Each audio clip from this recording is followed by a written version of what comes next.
आप सब दिन रात अध्ययन करते हैं। आज पूरे विश्व में एक आध्यात्मिक लहर का प्रवाह उठा हुआ है। समय समय पर समाज में भिन्न भिन्न प्रकार का लहर उत्पन्न होता है।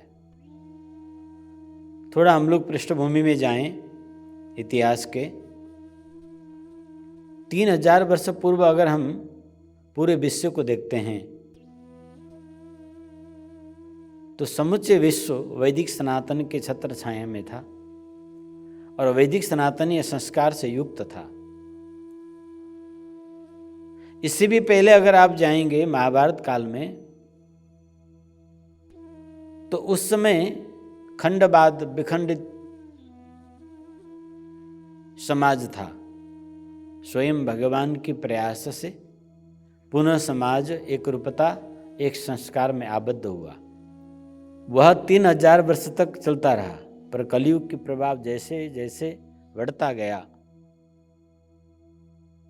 आज से 2000 वर्ष 2500 वर्ष पूर्व तक आते आते दुनिया में ऐसा रूपांतरण हुआ कि एक दूसरे की खून के प्यासा हो गए।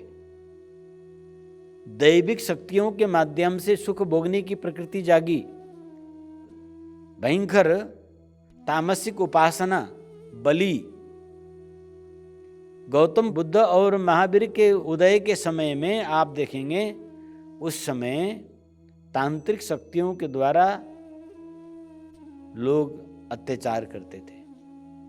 मानव बलि का सबसे बड़ा उदाहरण यदि दुनिया में कहीं है तो वह इजिप्ट है। बालकों का बलि, 1 लाख से ज्यादा बालकों को खोपड़ी आज भी इजिप्ट में हैं। आप उसको देख सकते हैं। पशु बलि, इस प्रकार की घोर अत्याचार बढ़ता गया। वेदों को दुरुपयोग हुआ। उस वेदों को दुरुपयोग से रोकने के लिए स्वयं श्री हरि नारायण को 10वें अवतार मध्य 9वें अवतार गौतम बुद्ध के रूप में अवतार लेकर किंचित वेद को निंदा करते हुए दूसरा प्राकृत वेद बनाकर उनको उन समुदाय को देकर सनातन वेद को रक्षा किया। महावीर और गौतम बुद्ध के 500 वर्ष के बाद उनके द्वारा स्थापित अहिंसा परमो धर्म की वृत्ति पुनः आडंबर में परिणत होता गया। समूचे भारतवर्ष में एक विचित्र प्रकार को आंदोलन मचा और मंदिरों को ध्वस्त किया गया, संस्कार को ध्वस्त किया गया। 8वीं शताब्दी तक स्थिति ऐसी हो गई कि जो सनातन वृक्ष लुप्त सा हो गया। तब साक्षात भगवान शिव ने आदि गुरु शंकराचार्य के रूप में अवतार ग्रहण किया और वैदिक सनातन धर्म को पुनर्स्थापना किया। ये 8वीं शताब्दी के लगभग। उसके बाद 10वीं शताब्दी के लगभग में श्री राम जी के भाई लक्ष्मण जी रामानुज के रूप में अवतार ग्रहण किए और वैदिक सनातन धर्म का विशिष्टाद्वैत दर्शन अनुसार उपास्य उपासक और उपासना को विधि प्रशस्त किया। परंतु उस समय की स्थिति ऐसी थी, व्यक्तियों में शून्यवाद की प्रभाव ऐसा हो चुका था कि कर्मवाद को लोग समझना नहीं चाहते थे, उपासना को ग्रहण करना नहीं चाहते थे। इतना सहज नहीं था। आम जनमानस में ये व्याप्त नहीं हो सका। तब निम्बार्काचार्य द्वारा, यानी भगवान के हाथ के सुदर्शन चक्र निम्बार्काचार्य के रूप में अवतार ग्रहण किए और उन्होंने दक्षिण से लेकर पूर्व की ओर धर्म प्रचार आरंभ किया। इसी प्रकार मध्वाचार्य, विष्णु स्वामी, इन महापुरुषों ने भी कर्मश अद्वैत, विशिष्टाद्वैत, द्वैत, द्वैताद्वैत, शुद्धाद्वैत और चैतन्य महाप्रभु जी के द्वारा अचिंत्य भेदाभेद, इन दर्शनों के माध्यम से समाज को ब्रह्म, जीव, माया, कर्म, कर्तव्य, उपास्य, उपासक का बोध कराया गया। परंतु सर्वसुलभ न हो सका। ध्यान दीजिएगा, मैं जो साधना आपको देने जा रहा हूं उसकी मैं पृष्ठभूमि आपको सामने प्रस्तुत कर रहा हूं। जो चीज आप प्राप्त करने जा रहे हैं, यदि उसकी महत्ता नहीं जानेंगे तो आपको श्रद्धा नहीं होगा। इसलिए आप जो कुछ यहाँ सुन रहे हैं, वैदिक सनातन परंपरा, शास्त्र विपरीत आपको कुछ भी नहीं मिलेगा। और ये पूर्ण परिष्कृत है। जो ज्ञान आपको यहाँ से प्राप्त हो रहा है, ये अनादिकाल से परंपरागत परिष्कृत होते होते होते विशुद्ध आपके सामने एक शुद्ध स्वरूप होकर हमारे गुरु से हमारे तक पहुंचा और हमारे द्वारा आप तक पहुंच रहा है। इसके पीछे मेरा अकेले का मेहनत नहीं है। मेरे गुरु के गुरु के गुरु के गुरु लाखों करोड़ों पीढ़ी इसमें व्यतीत हुए हैं, जिन्होंने इस पर अनुसंधान किया, अनुभव किया, साधना किया, प्रत्यक्ष किया और ये सतमार्ग बना। इसीलिए तो कहा जाता है मार्ग वही है जहां महापुरुष लोग सेवन करते हैं। महाजनों एन गता स पंथ। महापुरुष जिस मार्ग को चलते हैं उसी में हमें चलना चाहिए। इसीलिए पृष्ठ पीठिका मैं आपको प्रस्तुत कर रहा हूं। मैं कोई मनोरंजन करने के लिए यहां नहीं आया हूं। गीत गाकर आपको थोड़ा नचाऊं, आध्यात्मिक एंजॉय कराऊं सामान्य रूप से, या अपनी वाक पांडित्य के द्वारा आपको मंत्रमुग्ध कराऊं, ऐसा कोई न तो चतुराई है, नहीं वह लक्ष्य है। ये प्रत्यक्ष अनुभूति का मार्ग है। ये उन ऋषिमुनियों के द्वारा सेवन किया गया वह उपासना पद्धति है जिसके द्वारा हमारे पूर्वजों ने इसी जन्म में, इसी दुनिया में, इसी युग में अपने जीवन को सार्थक किया है। इसीलिए आपको इसको जानना जरूरी है, क्योंकि हमारा समाज आज अपने दर्शन से इतनी दूर भाग चुका है कि उसे कौन गुरु, कौन शिष्य, कौन बाबा जी, कौन सन्यासी, कौन वानप्रस्थी, कौन ब्रह्मचारी, कौन गृहस्थी का कोई भेद ही नहीं है। हाँ? जो देखो सब आपके सामने आध्यात्मिक बातें करने वाले सिद्ध ही है, बाबा ही है, विद्वान ही है।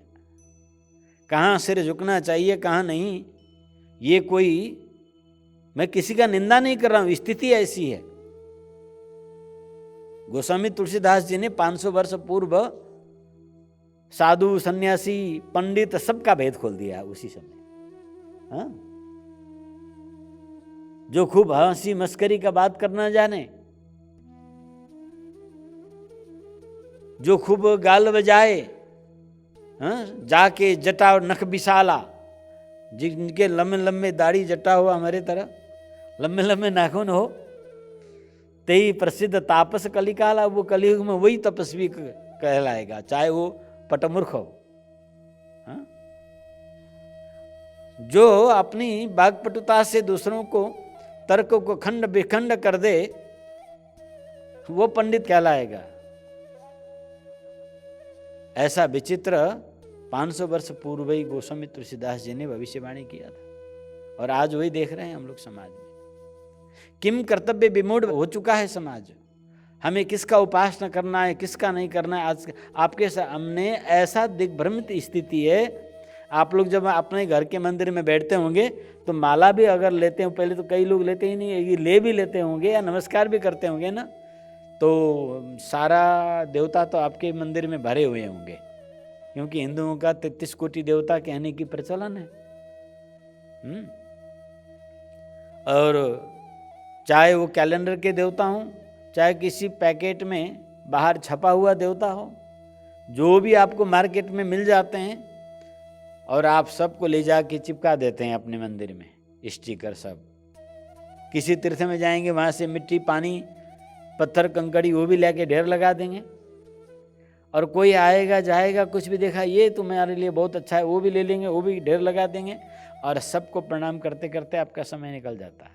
और आपके मन में भय ये होता है कि अरे उनको प्रणाम छूट गया, कहीं वो नाराज ना हो जाए। हाँ, एक मंत्र काली का, एक मंत्र गौरी का, एक मंत्र सरस्वती का, एक मंत्र लक्ष्मी जी का, एक मंत्र शिव जी का, एक मंत्र गणेश जी का, एक मंत्र हनुमान जी का, एक मंत्र भैरव जी का, एक मंत्र उसका, एक मंत्र उसका, एक मंत्र उसका। और आरती करेंगे उसी प्रकार से, पूजा करेंगे, चढ़ाएंगे उसी प्रकार से, हाथ जोड़ेंगे उसी प्रकार से। कौन आपके इष्ट देवता है, कौन आपके आराध्य हैं, किस चीज़ का अभ्यास करना चाहिए, क्या आपका परंपरा है, क्या आपका उपासना की सिद्धांत है, कोई अता पता नहीं है। गुरु कौन है, इष्ट कौन है, मंत्र क्या है, ऋषि क्या है, कोई अता पता नहीं है। दुनिया में रहने के लिए आपको आइडेंटिटी चाहिए। यदि एक देश से दूसरे देश जाना हो तो भी उसको आइडेंटिटी चाहिए। और वहाँ रहने के लिए भी उसे स्थायित्व प्राप्त करने के लिए आधिकारिकता पूर्वक आइडेंटिटी चाहिए। पर आपको उपासना के लिए, स्वयं को जानने के लिए कोई आइडेंटिटी नहीं चाहिए।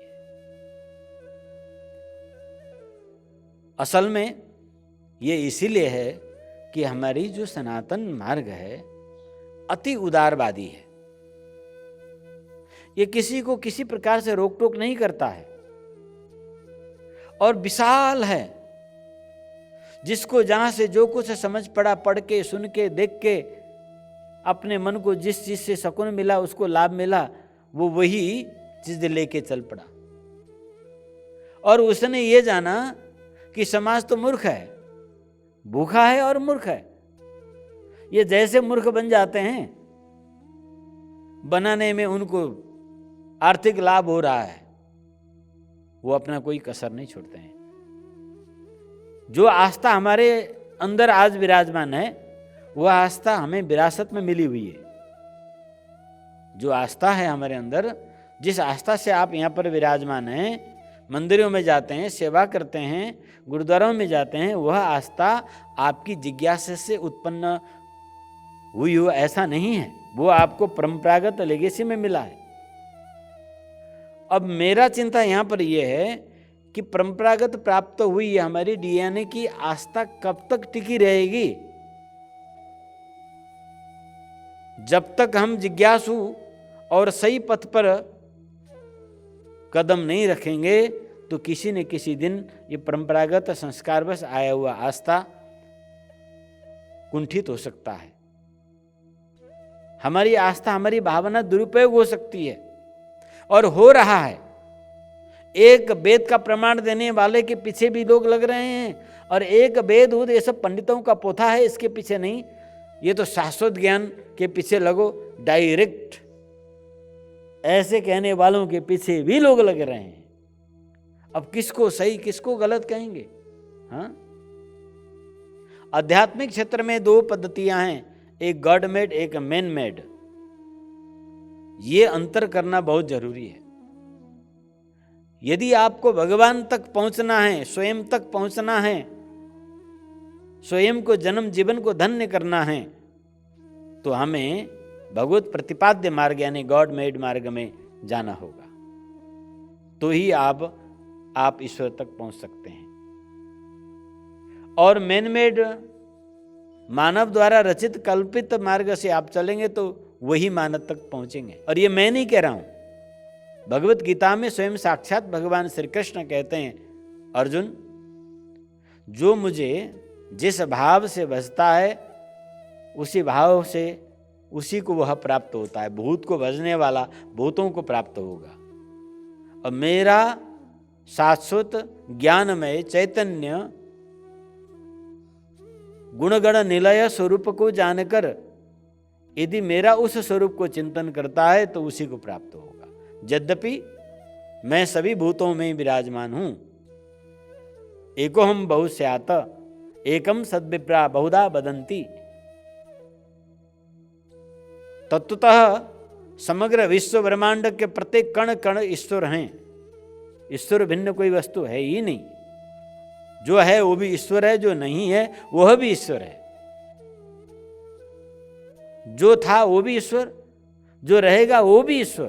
परंतु यह तत्व ये ज्ञान संपन्न अद्वैत अवस्था में काम आएगा। व्यवहारिक अवस्था में तो आपको द्वैत होना पड़ेगा। अद्वैत अवस्था में भी व्यवहार में उतरने के लिए त्रैत होना पड़ेगा। मुंह से कहने से ज्ञान चरितार्थ नहीं होता।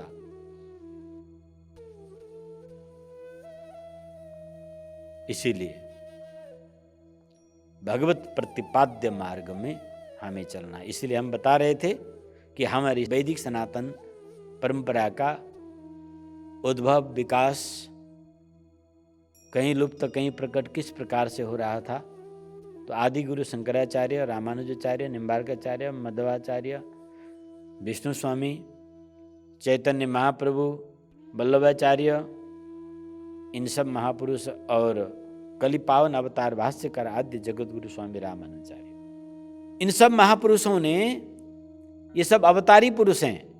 यदा यदा ही धर्मस्य ग्लानिर्भवति भारत, भगवान कहते हैं कि जब जब मानवता नष्ट होती है, दुनिया में आतंक फैलता है, एक मनुष्य दूसरे मनुष्य का खून का प्यासा बन जाता है, उनके अंदर असुरत्व आ जाती है, दैवी संपदा की जब कमी हो जाता है, तब भगवान सृजाम्यहं तदात्मनम, अपने प्रिय आत्माओं को, आत्मजों को, अपने प्रिय भक्तों को, पुत्रों को इस धराधाम में भेजते हैं। उनके द्वारा पुण्यमयी संदेश प्रवाह करते हैं। जो उनके बातों को मानता है उससे अति प्रिय मानते हैं भगवान। भगवान कहते हैं मेरा दास का भी जो दास है वो मुझे अतिशय प्रिय है। हाँ, इसलिए हमारे संत जन दासानुदास अपने को कहलाना पसंद करते हैं। मैं दास का दास हूँ। तो राम का दास कौन है? हनुमान जी। और हनुमान जी के दास होने में जो गौरव है और किसी में नहीं है।